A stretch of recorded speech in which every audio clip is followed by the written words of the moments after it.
Okay, geometry students, in this video we will be looking at quite a few properties. These properties will get confusing if you don't take organized notes, so please write down things the way that I tell you to. It's very, very important, okay? Your heading for today is Properties of Equality and Congruence. Properties of Equality and Congruence, lesson 2.6, and please include today's date. Please include today's date. Sorry about that. Let's see if we can't fix that real quick. There we go. Please include today's date. Again, students, we are going to look at properties of equality and congruence, lesson 2.6, and please include today's date. All right. Now, students, please understand that the notes will not be the easiest to understand, and there will be a lot of notes you're going to have to take today. However, I am not going to give you homework for tonight.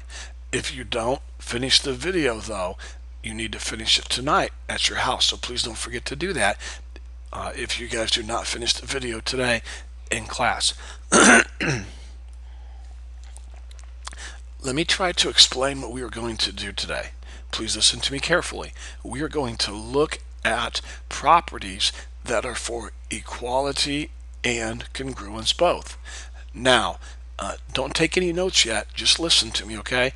When I say equality, that means properties that use equal signs. And when I say properties that use congruence, that means properties that use what? What do you think? Congruent symbols, okay? So that's what I mean when I say we're going to look at properties that are for equality and congruence both. Equality means we use equal signs for some of the properties, and congruence means we use congruent symbols for some of the properties. Then we are going to look at properties that are only for equality and not congruence. But let me stress this again. Are you listening? We are going to look at properties at first that are for equal signs and congruence both. You need to understand that, okay? All right, let's continue on. Please write this down. There are three properties. How many? Three that can be used with equal signs and congruent signs. Okay? Write that down. There are three properties that we can use with equal signs and congruent signs both. Okay? Now here are the three properties. Please write down this sentence here that I just said. I'm underlining it in red for you. And these three properties are, please copy these down, the reflexive property, I'll explain that a little bit later, the symmetric property, and the transitive property. Okay, so I'm going to pause a second while you copy these three properties down. All right.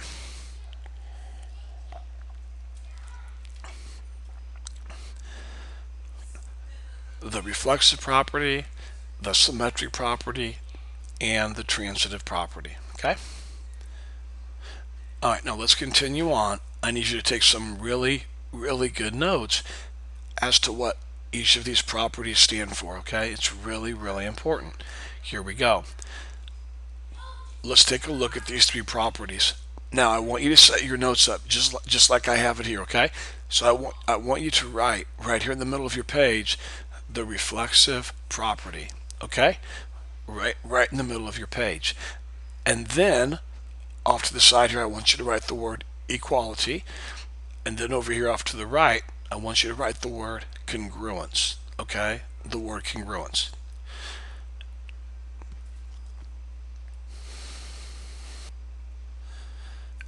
Now, students, please take some really good notes, okay?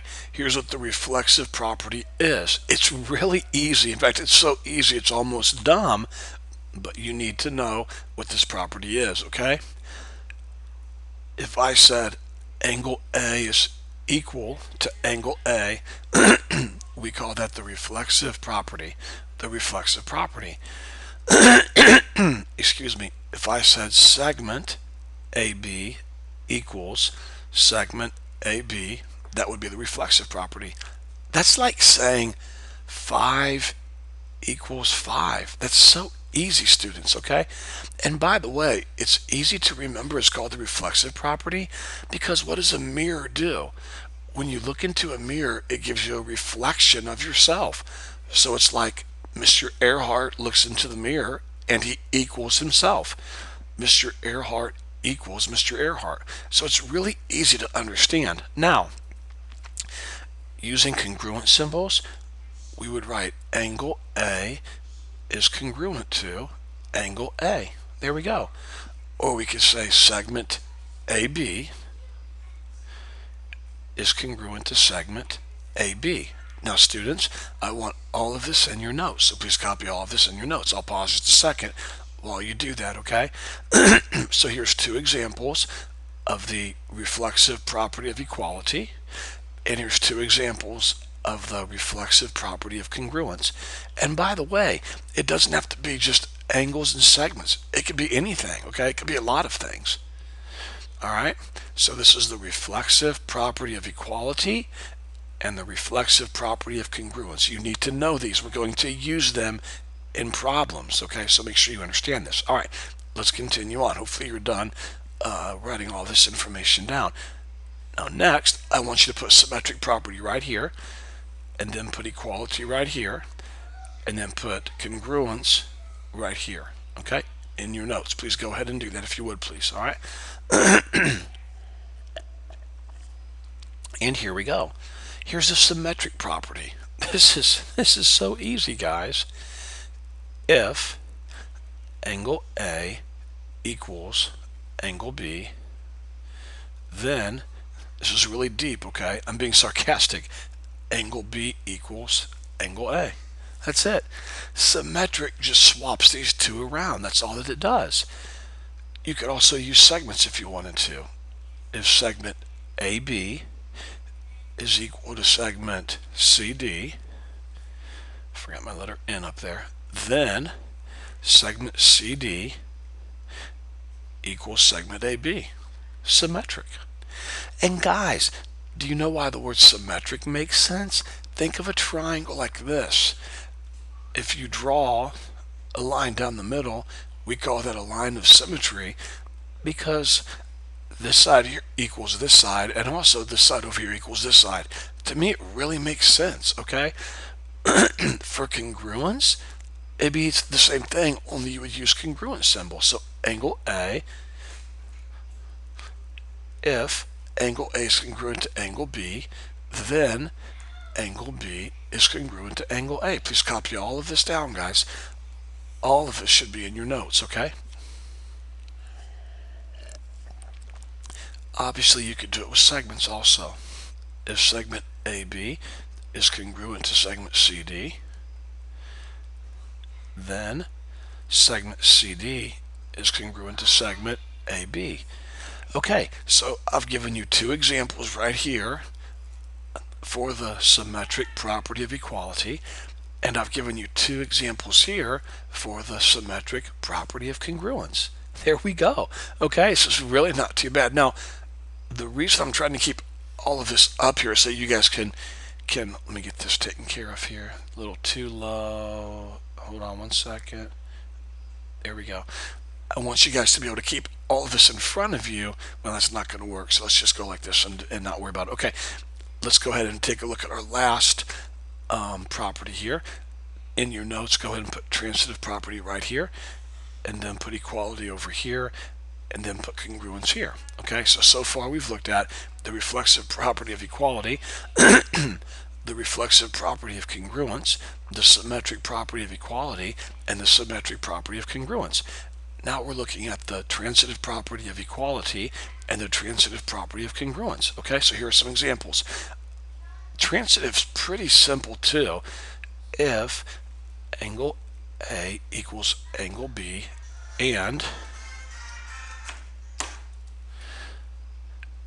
angle B equals angle C, then angle A equals angle C. Isn't that obvious?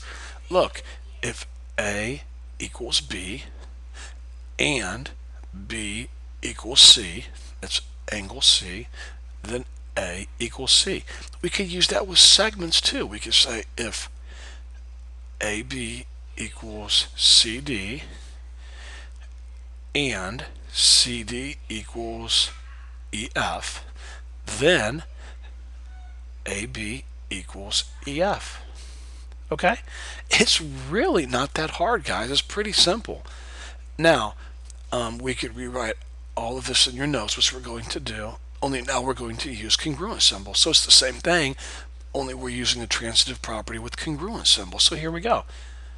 I'm going to go really fast here. If angle A is congruent to angle B, and angle B is congruent to angle C, then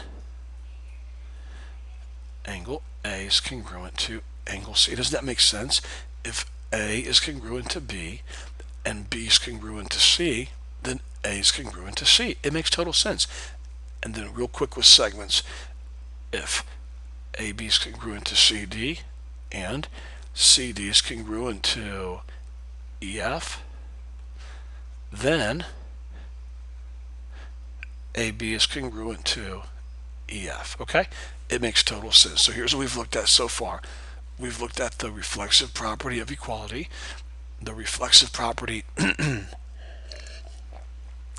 of congruence, the symmetric property of equality, the symmetric property of congruence, the transitive property of equality, and the transitive property of congruence, okay? And I told you guys, we're going to take a lot of notes today. We're going to work hard. This is not going to be easy to understand, okay? But it's really, really important in geometry. All right, let's continue on. Okay, students, let's go ahead and take these properties now, and let's match them with these expressions right here, okay? So let's give this a shot. In your notes, I want you to go ahead and write this down. Go ahead and write down if GH is congruent to JK, then JK is congruent to GH. Okay, copy this in your notes. I'll wait just 1 second while you copy this down.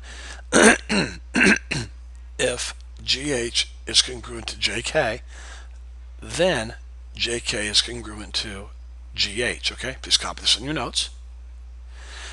And then look back at your properties and ask yourself, is this an example? Well, first of all, students, please don't miss this. We know for sure it's going to be one of our congruence properties, right? Because we have congruent symbols here and here. So we know that for sure. So the only question is, are we dealing with the reflexive property of congruence, the symmetric property of congruence, or the transitive property of congruence? So let's look at the problem again, okay? If GH equals JK, then JK equals GH. Well, it's not reflexive. Reflexive is A equals A. But look at symmetric. If A equals B, then B equals A. So this would be an example of reflexive property of congruence. Okay? Really not too bad, students. All right, let's continue on. Let's try another one. You can work ahead, or you can try this one on your own. Segment DE equals segment DE. Segment DE equals segment DE. Try this one on your own, okay? I'll wait just a second while you copy this down and then try this one on your own, okay? Segment DE equals segment DE. For sure, you should realize it's one of your equalities because you're dealing with an equal sign and not a congruent sign. Okay, that's obvious. Now, let's take a look at the reflexive property. A equals A, or segment AB equals segment AB. And that's what we have, do we not? Look at this. We have segment DE equals segment DE. So this is definitely an example of the reflexive. You know what? Did I mess this up back here? I am so sorry, guys. I am so sorry. This should have been symmetric. Sorry about that, guys. Man alive. I am getting old. I'm not going to restart a whole video, that's for sure. I'm not going to do that. Sorry, but hopefully you caught my mistake during the video and you guys fixed that in your notes on your own. But this is the symmetric property of congruence. Okay, sorry about that. So this one here is called the reflexive property of equality. Okay, it's reflexive because we have DE equals DE. It's equality because we have an equal sign here and not a congruent symbol. Okay, let's try one more. You can work ahead or you can wait for me. Go ahead and copy this on your notes, please. I want this whole thing written in your notes. So I'll pause 1 second while you do that. And then when you're done copying this into your notes, then go ahead and list out the property this represents, okay?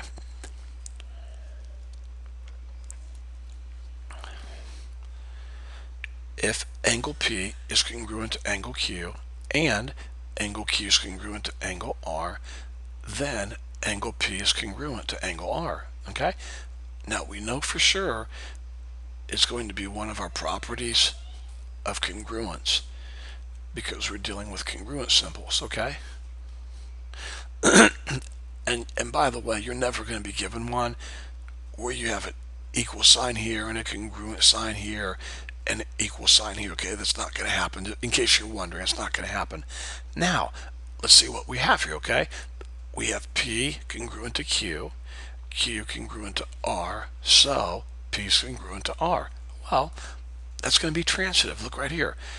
Angle A is congruent to B, angle B is congruent to angle C, so angle A is congruent to angle C. So this is called the transitive property of congruence. And if all of these symbols right here would have been equal signs, then we would have called this the transitive property of equality. And I apologize again, students, for confusing you on the first one here, okay? This very first one is symmetric property of congruence, okay? Symmetric property of congruence, all right? Well, let's go ahead and continue on. Let me get a drink here. And like I told you guys, we're not going to have any homework tonight, but you're going to have a lot of notes today, okay? A lot of notes. Now, here's where it gets really, really difficult, okay? So please pay attention. In the given diagram, N is the midpoint of MP, and P is the midpoint of NQ. Show that MN equals PQ. Now, students, we're not quite doing two-column proofs yet, but we're definitely doing something like two-column proofs, okay? You're going to make statements over here, and you're going to tell me why over here. Now, I need you to really take some good notes and pay attention. This is not easy to understand, and you're probably going to have a lot of questions, okay? So really, really pay attention, all right? Now, the first thing you do is you take what you're given up here and you put it on your diagram, okay? So watch this carefully. We know that N is the midpoint of MP. So if N is right in the middle of MP, then here's what I know. I'm going to use numbers. I'm just going to call this 8. I'm just making that up, students. If MN is 8, then NP would also be 8 because N is right in the middle of MP. Now, look what else they tell us. Does that make sense, students? You say, Mr. Earhart, where did you get the number 8? I just made that up. You could use 7 or 6 or 5 or whatever you want to use, okay? Now, look at this. P is the midpoint of NQ. So P is in the middle of NQ. So if that's the case, then if this is 8, this would also be 8. Now somehow I'm going to have to prove that MN, this segment here, is congruent to this segment here. And you're probably thinking, well, Mr. Earhart, you just proved that. You have an 8 here and an 8 here. Yeah, in a way I did, but that's not really what we mean when we say to prove, okay? And let me show you what I mean. What I mean is this, students. You have to break it down to steps over here and then give reasons why. Okay, now watch this carefully, okay? The first thing you do is you write out what they tell you, okay? So write down over here. Now write this down, please. N is, you can abbreviate, it's okay to abbreviate, N is midpoint of MP. And P is midpoint. You can use ditto marks, that's totally fine. P is the midpoint of NQ. Now, what is the reason for that? Put the word given. It was given to you. It was given to you up here, right? Sure, definitely. It was given to you. So, the first thing you do is you write down the information that they give you, and your reason for that is it was given to you. Okay? Now, you've got to kind of think this through and reason here, students. Think about this. If N is the midpoint of MP, then what can you state? You can state MN equals NP, right? I mean, they tell you right here, look, you wrote right here, N is the midpoint of MP. So if N is the midpoint of MP, then I can definitely state that MN equals NP. And look what else you wrote right here. You wrote P is the midpoint of NQ. So if P is the midpoint of NQ, then I can definitely write NP equals PQ. Definitely. Now, what is my reason for that? Well, guys, think about it. Definition of midpoint. Guys, you were given the definition of a midpoint weeks ago. And the definition of a midpoint is the point on a segment such that NP equals PQ. In other words, P is the middle. You were given that definition, so if you were given that definition, you can use that for a reason, okay? So let's review. We start off by writing down what you're given. Then you take your given and you write down some more information based on your given, and then you tell why you're allowed to do that. Now look what you have. You're done. Look. This is why we learn these properties. Students, look. MN equals what? NP. And NP equals what? PQ. So if MN equals NP and PN equals MQ, then I can definitely state that MN equals PQ. And what would my reason be? It's back here. Boy, students, I hope you can get this. It's back here on this page. Look at this page on your notes right here, okay? Look at this page right here on your notes, and you should be able to tell me why I can do this. MN equals NP, NP equals PQ, thus MN equals PQ. Well, we know for sure it's one of our properties of what? Equality, because we have equal signs over here, okay? Now, when I say MN equals NP and NP equals PQ, thus MN equals PQ, is that reflexive? Is that symmetric? Or is that transitive? Well, hopefully you recognize it. It would be a transitive property of equality. And there you did it. Students, you just basically did a two-column proof in geometry, okay? This is called your statements over here. You don't need to write this down, just listen. This is called your statements, and this is called your reasons, okay? So the first thing you did is you wrote out what you were given, and what was your reason? It was given. And then you took your given, and you made some more comments, and you told why, and then you took this information here, and you wrote down what you wanted to find out, and look, it matches. Your goal was to show that MN equals PQ, and that's what you did. You did it. Pretty cool, okay? All right, let's move on. Now, we're going to look at 5 properties that can only be used with equalities or equal signs. So, let's review for a second. The first 3 properties that we just looked at could be used with what? Equal signs or what? Congruent signs. And what were those three properties called? Reflexive, symmetric, and transitive. Now we're going to look at 5 properties.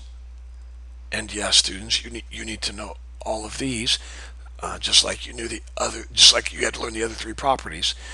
But you need to know these 5 properties also, okay? Now these 5 properties can only be used with equal signs. So here we go. Please copy this first one down. The addition property of equality. Please copy this in your notes.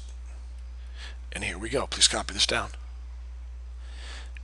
If, and I think we're going to use algebra equations to help us a lot, okay? So if x minus 5 equals 7, then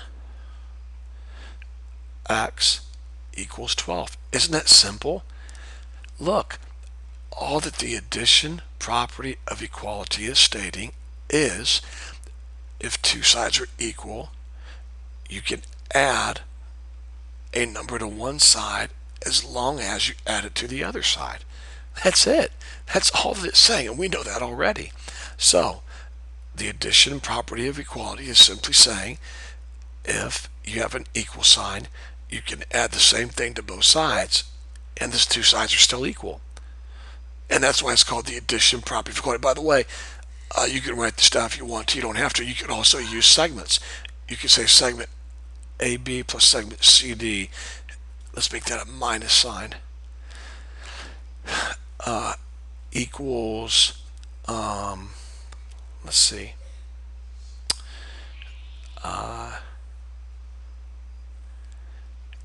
EF minus CD. And you can add CD to both sides, and they'd cancel out, and you're left with AB equals EF. Okay, the addition property of equality can be used with segments or angles or equations like this. The only thing you have to have is an equal sign, okay? So we call this the addition property of equality because you're adding the same number to both sides, okay? All right, let's continue on. Okay, number 2. Okay, let's talk about the subtraction property of equality. Go ahead and copy this in your notes if you would, please. The subtraction property of equality. And it's, again, this is pretty redundant. It's the same thing. If x plus 5 equals 7, then we're going to subtract 5 from both sides. X equals 2. We subtracted 5 from both sides. So when you do that procedure, when you subtract the same number from both sides, that is called the subtraction property of equality. Okay, please copy that in your notes. Pretty simple, okay? The subtraction property of equality. All right, let's try another one. And once you see these, they really do make sense, guys. They really do. Obviously, this one is called the multiplication property of equality. And so we're going to multiply both sides by the same thing. So please copy this down. If I have x equals 5, then I could say 2x equals 10. I multiplied this side here times 2, and I multiplied this side here times 2, and I got 2x equals 10. That's called the multiplication property of equality. If you have an expression with an equal sign, it is truly equivalent to multiply both sides by the same number if you want to do that, okay? It's totally equivalent, all right? Let's continue on. Let's take a look at the division property of equality, okay? Here we go. Now, division property of equality. Now look, students, this is so easy. If 3x equals 9, okay, we divide both sides by 3, then x equals 3. So we divide one side by c, one side by 3, and the other side by 3.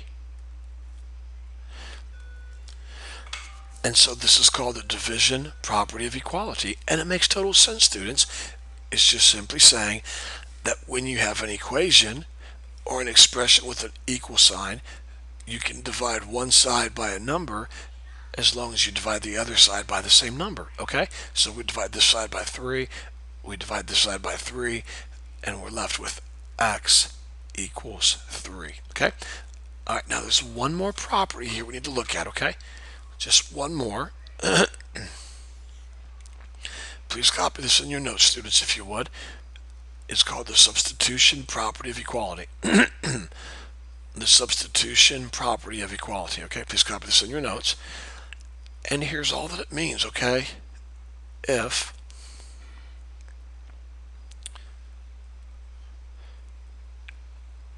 x equals 2 and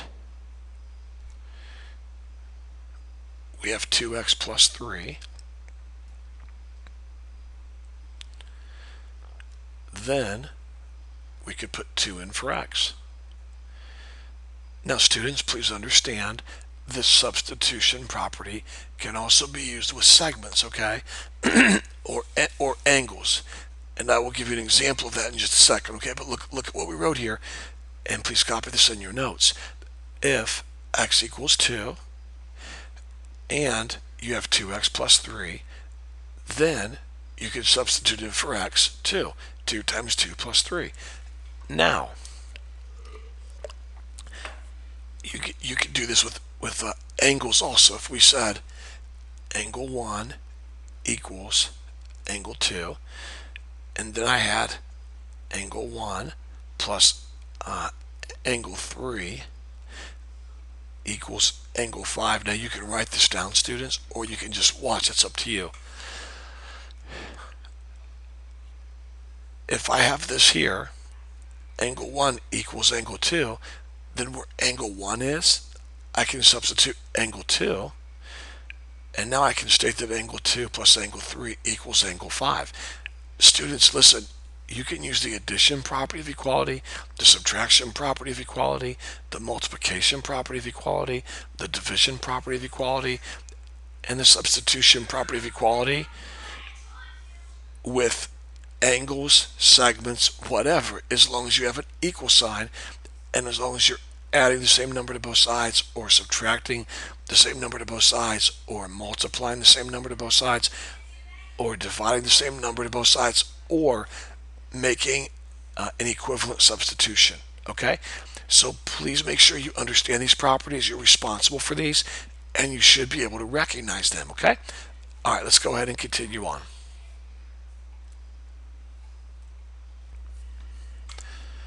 Okay, students, go ahead and copy this in your notes if you would, please. Angle 1 and angle 2 are both supplementary to angle 3. Show that angle 1 is congruent to angle 2. Now remember, we did one of these problems earlier in this video, and the first thing you want to do is you want to write down what you're given. Okay, so let's go ahead and write down what we're given. We are given that angle 1 and angle 3 are what? Supplementary. Okay, just follow along and take some notes. This is not easy to understand, and I do not expect you students to be able to do this on your own yet, okay? But just take some really good notes. So, angle 1 and angle 3 are supplementary, okay?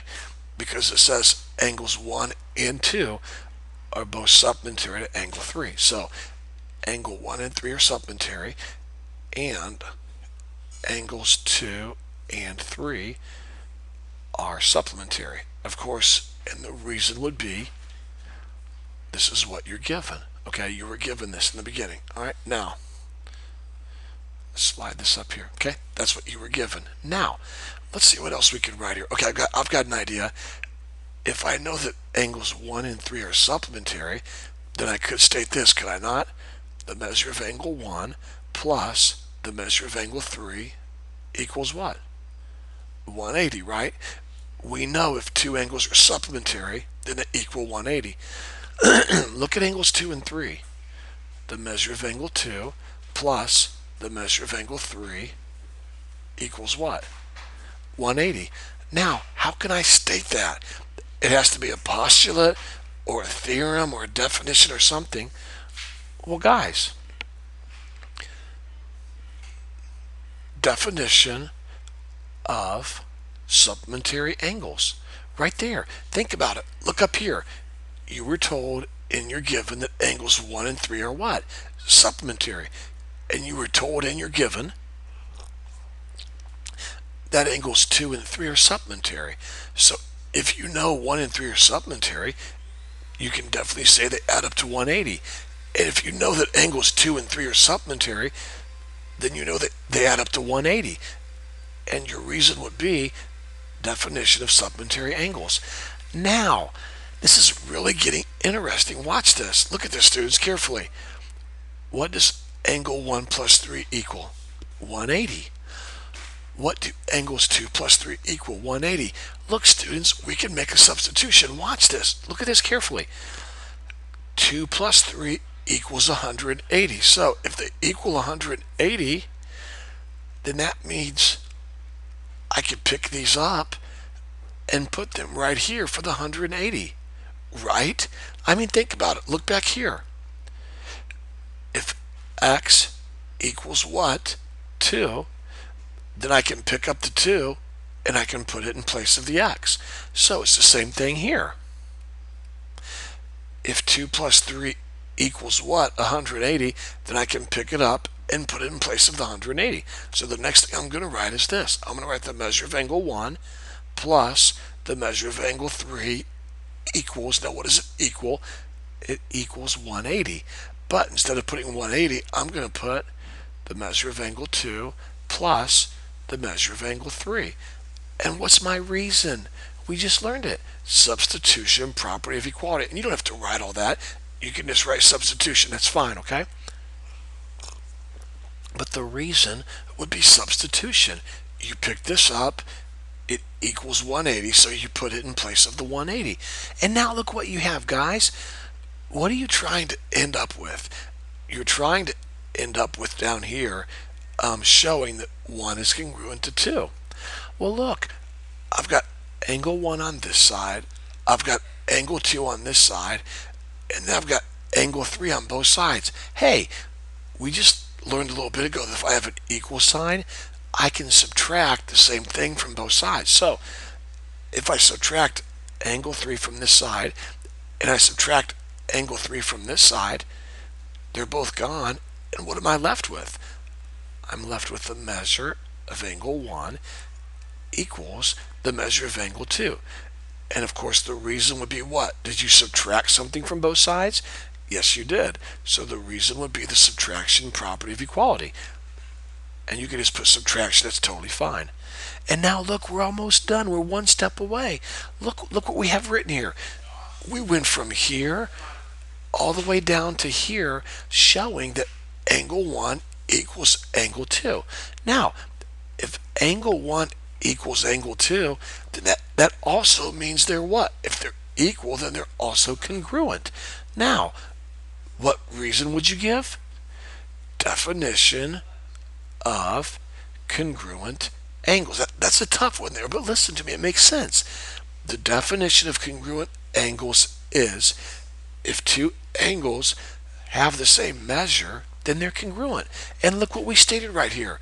The measure of angle 1 equals the measure of angle 2. So if two angles are equal, then they're definitely congruent. And the reason would be definition of congruent angles. So we did it. We started with our given and we worked our way all the way down to the end here, which is what we want to have, okay? Now students, please don't freak out. There is no way that we're even close yet to me asking you to do one of these on a quiz or a test.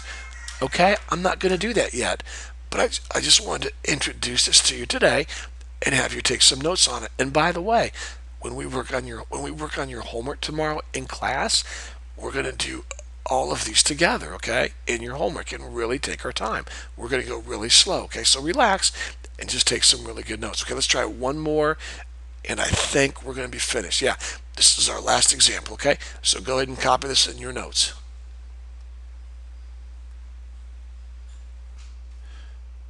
Okay, students, go ahead and continue to copy this down in the diagram right here. Here's your diagram. M is the midpoint of AB.